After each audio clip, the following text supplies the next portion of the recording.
Look, somehow I escaped the fate of this life I lead. Divorced the street, she tried to kill me and my wife to be. Black widow, silk sheets and a satin pillow. This California king loved you like a sack of Indo. Empty Patron bottles and a pack of Mentos. Master suite, refrigerator full of incidentals.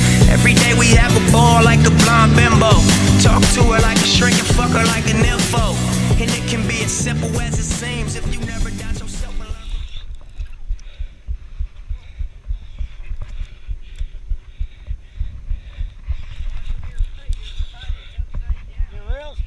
Yeah, shit's broken, dude. No, it's okay.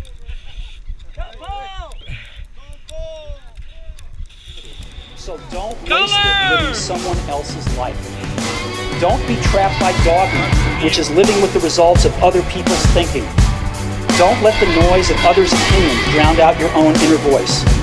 And most important, have the courage to follow your heart and intuition.